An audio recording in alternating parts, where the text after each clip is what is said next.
कई सालों से इस हवेली की दीवारों में एक रहस्य छुपा है, जिसे गांव वाले एक शाप के नाम से जानते हैं। परिवार का प्रवेश। चौधरी हरिदास का परिवार हवेली में बसता है। पत्नी सुधा, बेटा अर्जुन, बहू राधिका और पोती परी, सब एकजुट हैं। मगर हवेली का माहौल अजीब है। रहस्यमयी घटनाएं। हवेली में रात को सिसकियों की आवाज, लाल चुनरी वाली छाया दिखाई देती है। परी डर जाती है। परिवार परेशान है। शाप की सच्चाई। परिवार को हवेली की पुरानी कहानी का सुराग मिलता है। किसी स्त्री का अधूरा सपना, आत्मा की मुक्ति की जरूरत, पूजा, मंत्र और परिवार के पुराने रिश्ते जोड़ने का प्रयास। मुक्ति और अपनापन। परिवार ने आत्मा की अधूरी इच्छा पूरी की। अस्थियां गंगा में प्रवाहित की, पुरानी गलती माफ की। हवेली में उत्सव, बच्चों की हंसी, नई उम्मीद। लाल चुनरी वाली आत्मा एक आशीर्वाद बनकर हवेली में बस जाती है। सीख और विरासत। परी हवेली को कहानी घर में बदल देती है। बच्चों की शिक्षा, लोगों का मिलन। हवेली अब डर की नहीं, परिवार की मिसाल बन जाती है। हर त्योहार, हर परेशानी में सब हवेली में एकजुट होते हैं। Outro scene. The voice over. हर हवेली का अपना अतीत होता है, मगर प्यार और माफी से हर शाप को जीत सकते हैं। परी की हवेली अब गांव की सबसे बड़ी कहानी बन चुकी है, जहां डर की जगह अपनत्व और उजाला है।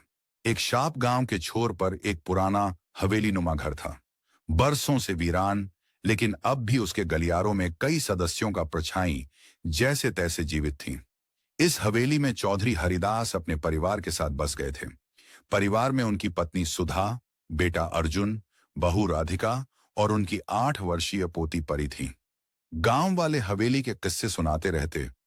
रात में हवेली से कोई औरत की इस्मत गूंजती है। कोई लाल चुनरी वाली छाया छत पर बैठी दिखती है। हरिदास ने इन बातों को अफवाह समझकर अनदेखा कर दिया।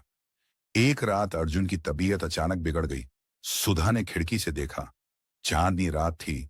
तेज हवाएं और पुरानी हवेली की मुंडेर पर लाल चुनरी में लिपटी कोई आकृति बैठी थी।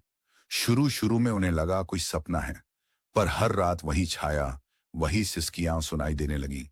परिवार डरा, पर परी सबसे ज्यादा डर गई। वह कहती, दादी, वह बुरी आंटी मुझे देखती है। एक दिन राधिका को छत पर एक पुराने संदूक में एक खत मिला। खत में लिखा था, मुझे इस परिवार ने धोखा दिया था। मेरा शाप है, यहां कोई भी खुशी से नहीं रह पाएगा।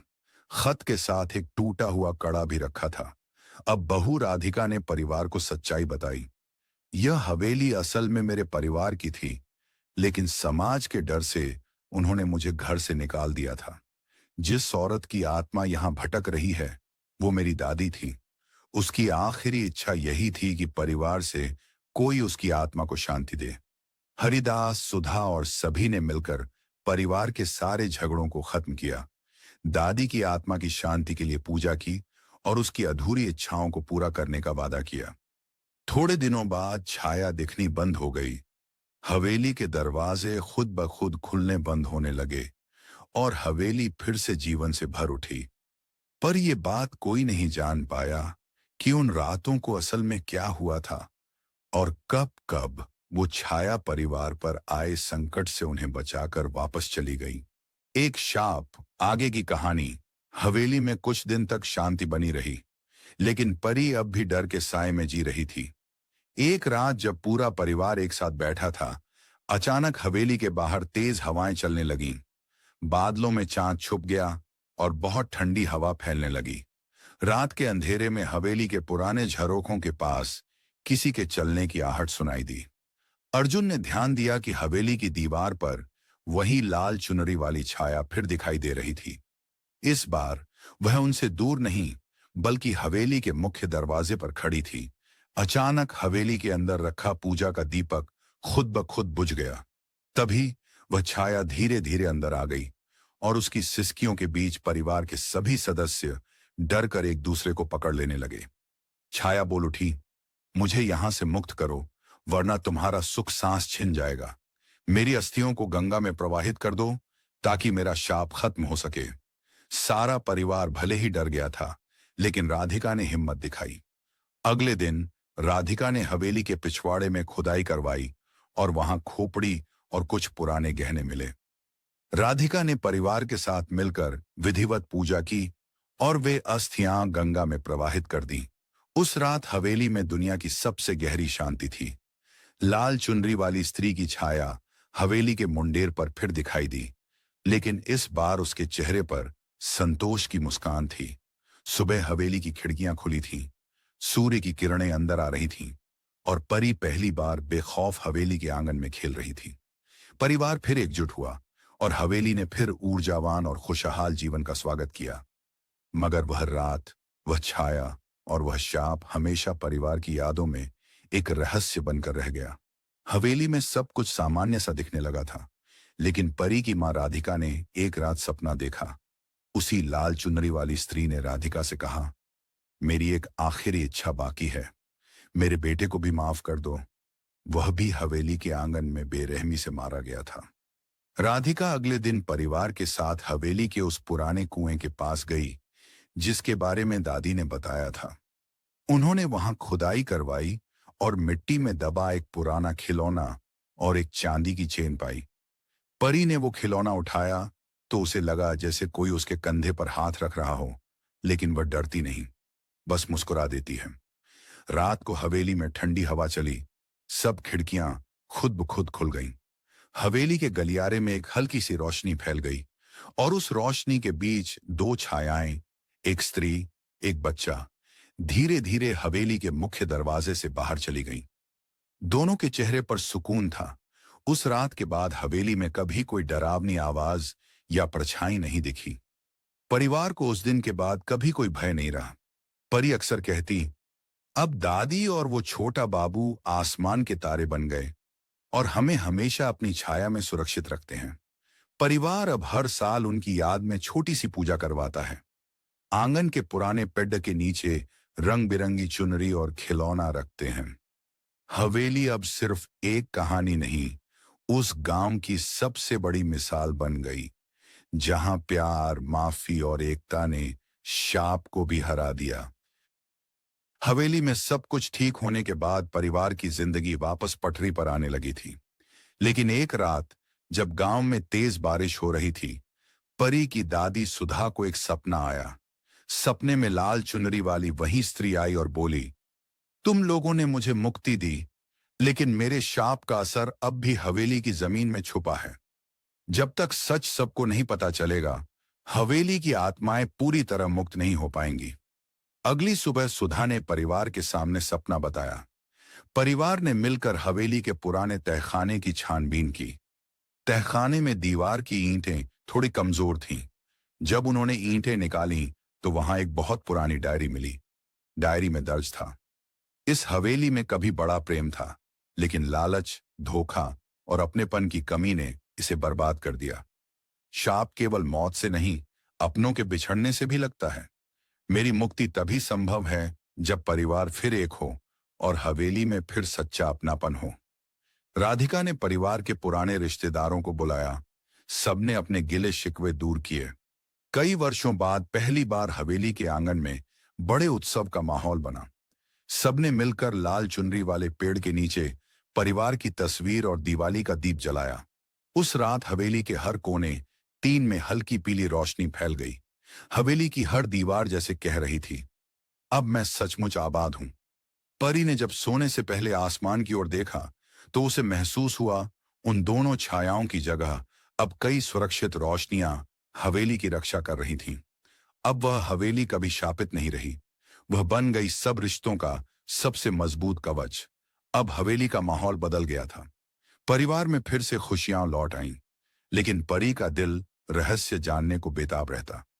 एक दिन पुराने तहखाने की सफाई करते हुए परी को एक संदूक मिला, जिसमें हवेली के बारे में कई पुराने पत्र, कुछ शिकवे और पुराने झगड़ों की बातें लिखी थीं।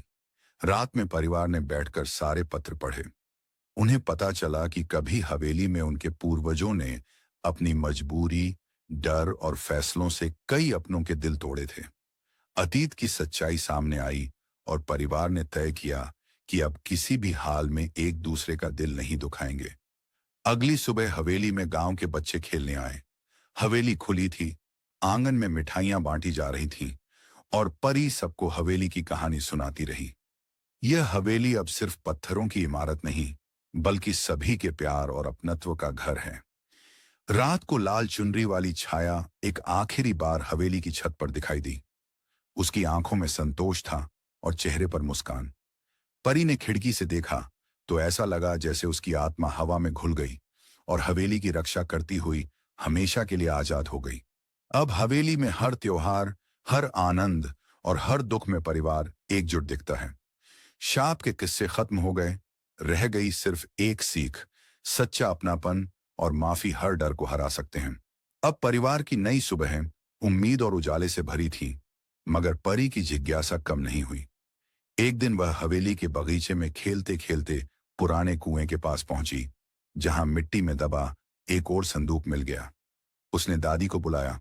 सबने मिलकर संदूक खोला तो उसमें कई पुराने सिक्के, एक टूटे घुंघरू और एक पत्र मिला। पत्र में लिखा था, इस हवेली की असली रौनक इसकी हंसी, संगीत और बच्चों की किलकारियों में बसती है। अगर लौट आए गीत, खुशियां और खेल, तभी मेरा आत्मबल मुक्त होगा। अब परिवार ने हर रविवार हवेली में बच्चों के लिए कहानी, गीत और खेल का आयोजन शुरू किया। पूरा गांव जुड़ने लगा। हवेली उत्सवों की जगह बन गई। परी कहानी सुनाने में माहिर हो गई। उसकी आवाज दूर गांवों तक गूंजने लगी। एक रात हवा के झोंकों में लाल चुनरी हवेली के आंगन में फहराती दिखी। उसकी छाया दीवार पर ठहर गई, मगर उसके साथ ही एक मधुर हंसी की गूंज हवेली में सुनाई दी। परी मुस्कुराई।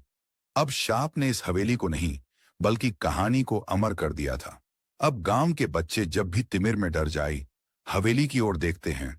जहां एक समय शाप था, आज खुशियों की छांव है और परी की कहानियां सबके दिलों में उजास भर देती हैं। हवेली की पहचान पूरी तरह बदल गई थी। अब वहां बच्चों की खिलखिलाहट, बुजुर्गों की कहानियां और राधिका के गीत गूंजते थे। परी ने एक दिन स्कूल में हवेली और शाप पर निबंध लिखकर सभी का ध्यान अपनी तरफ खींच लिया। धीरे धीरे कई लोग हवेली को देखने लगे। कई परिवारों ने मिलकर वहां छोटे मेले का आयोजन शुरू किया। इसी दौरान एक वृद्ध महिला गांव में आई। उसके चेहरे पर सालों की थकान थी। वह हवेली की ओर बढ़ी और परी से बोली, मैं उसी परिवार से हूं जिसका किस्सा इन दीवारों में छुपा है। वर्षों बाद लौटकर देखा, अपनत्व और माफी ने सब बदल दिया है। परिवार ने उस महिला का स्वागत किया और सब मिलकर पुरानी बातें याद करने लगे। उस रात हवेली के आंगन में किसी ने देखा, लाल चुनरी वाली छाया वृद्ध महिला के पास बैठी थी, जैसे किसी भूली हुई आत्मा को अपना प्रिय मिल गया हो। सुबह होते ही हवेली के ऊपर एक इंद्रधनुष छा गया। गांव वालों में मान्यता बनी, जहां माफी और प्रेम हो, वहां कोई शाप टिक नहीं सकता। अब हवेली कहानी, मेले और चाहत की मिसाल बन गई। परी की कहानियां दूर तक फैलने लगी और हवेली की दीवारों में हर रात एक नई कहानी गूंजती रही। यह साबिता हवेली अब केवल त्योहारों, मेलों और कहानियों का केंद्र बन गई थी, मगर परी की जो जिज्ञासा थी, उसने जाने अनजाने गांव के कई बुजुर्गों के बीच एक नया किस्सा फैला दिया।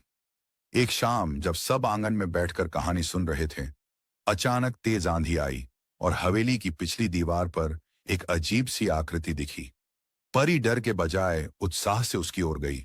आकृति ने हल्की सी मुस्कान के साथ सिर झुकाया, जैसे आखिरी विदा देने आई हो। उसने परी के सिर पर आशीर्वाद दिया और उसकी आंखों में नमी थी, मगर उस नमी में राहत थी। परी समझ गई, शाप सिर्फ डर नहीं था, पुरानी आत्माओं का आभार और आशीर्वाद भी साथ था। इसके बाद हवेली में कभी कोई परछाई या अशुभ संकेत नहीं आया। अब वहां रात को भी नृत्य, गीत और बच्चों की खिलखिलाहट गूंजने लगी। परी अब खुद अपनी कहानियों की नायिका बन गई और हर छोटी बड़ी खुशी गांव के हर घर तक पहुंचने लगी। गांव के सबसे बुजुर्ग ने एक बार कहा, जहां पुरानी आत्माओं को सच्चा अपनापन, माफी और आदर मिल जाए, वहां सारे शाप सिर्फ कहानियां बन जाते हैं।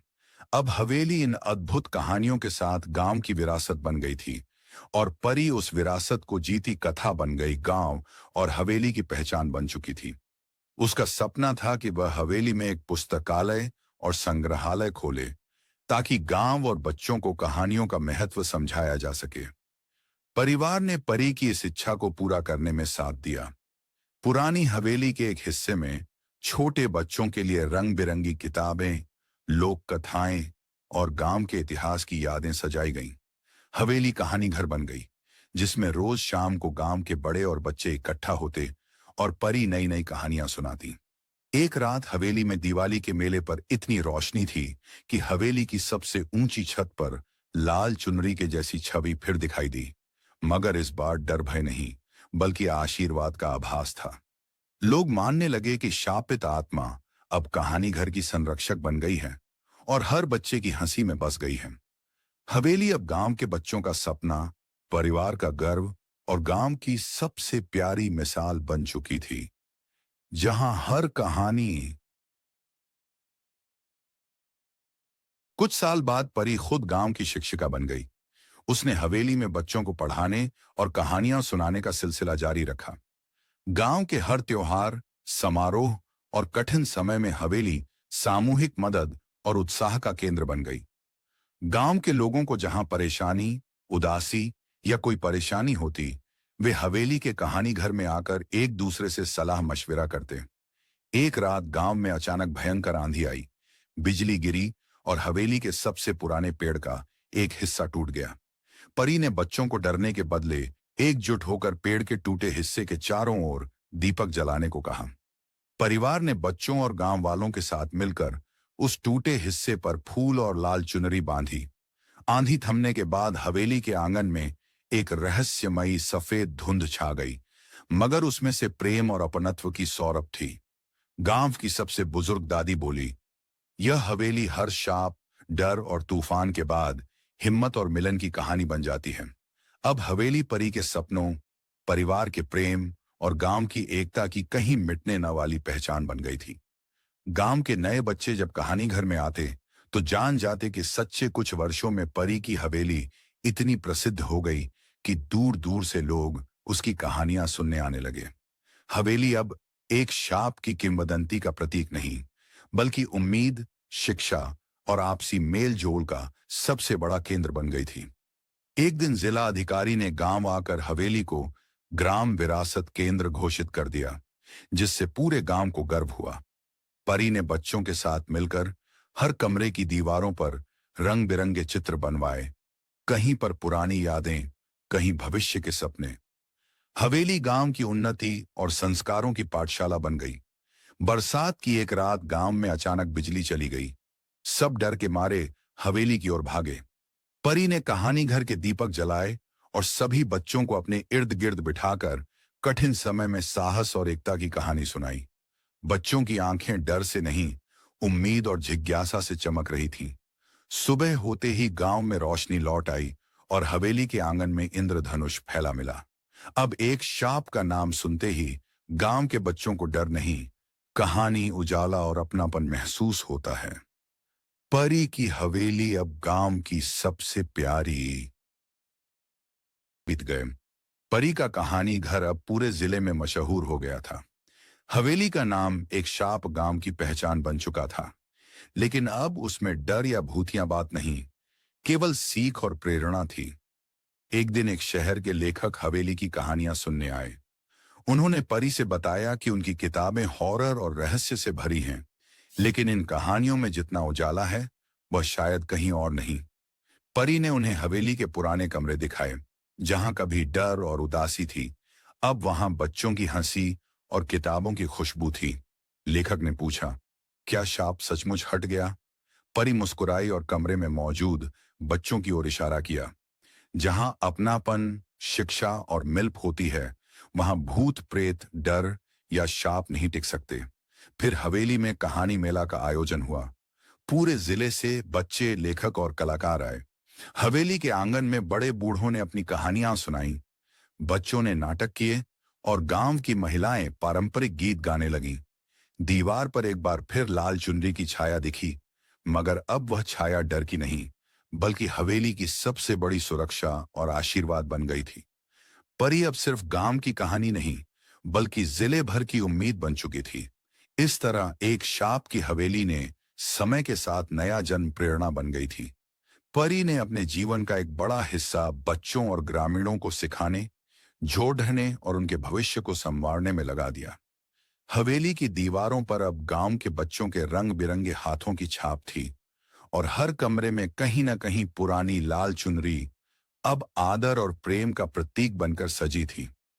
परी अक्सर कहा करती, हवेली की असली रौनक घर वालों की मुस्कान और गांव के बच्चों की सीख में है।